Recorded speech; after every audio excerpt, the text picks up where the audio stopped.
There has been an uptick in fighting between the United States and Iran in the last couple of days.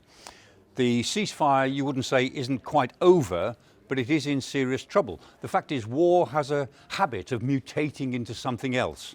And while they could still do much worse to each other and to the rest of us, the fact is they're both fighting with a certain sort of restraint, because this war has mutated for the time being into the war of the Strait of Hormuz. Forget about nuclear issues, forget about ballistic missiles, forget about regime change. For now, it's all about the Strait of Hormuz. And as part of that new war of the Straits, the Americans are bombing fairly regularly now up the Iranian coast, including around Bushehr, which is where the civilian nuclear reactor is. They're not bombing the reactor, but it worries people that they're bombing anywhere near it. President Trump said yesterday that they might go for Pickaxe Mountain. Pickaxe Mountain is just near Natanz, the nuclear site, and that's the deep underground shelter which the Iranians are believed to have. Whether they would really bomb something 24 hours after President Trump has said they will bomb it, we'll have to see. But that pattern of attacks is clearly designed to keep on pressuring Iran over opening the Strait of Hormuz.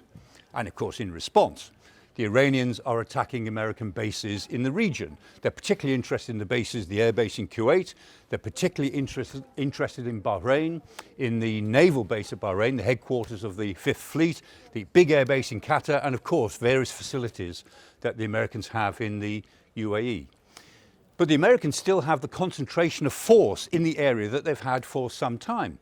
It's based on two carrier battle groups.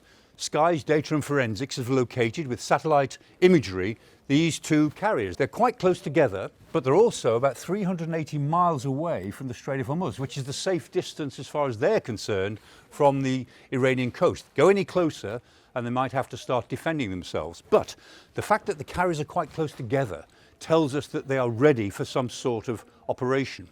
And if you think about the whole area in which the Americans are operating, for the Eastern Mediterranean, the Red Sea, the Arabian Sea, and just around the corner in the Indian Ocean, they have an enormous concentration of military power that they can call on. They can call on their two main aircraft carriers. They've got two major assault ships with marine expeditionary units ready to go. They've got a couple of other command ships and landing ships, and no fewer than 19 Arleigh Burke-class destroyers. Those are guided missile destroyers with a powerful air defence suite of defences. In addition, they've got at least a couple of hunter-killer submarines in the area, because they always go with the carriers. So the Americans can bring an enormous amount of power to bear if they're prepared to fight the Strait of Hormuz. If they want to move in and fight the Battle of the Straits, they will undoubtedly win it. But in winning it, they would probably take some losses. That would not be popular in the United States. And having won the Battle of the Strait of Hormuz, they'd have to stay there in some sort of form or other. Which is why, when President Trump says today that the Strait of Hormuz is completely open, that's what he said. The answer is, well, Mr. President, let's see how many ships actually transit the Strait of Hormuz in the next few days or even few weeks.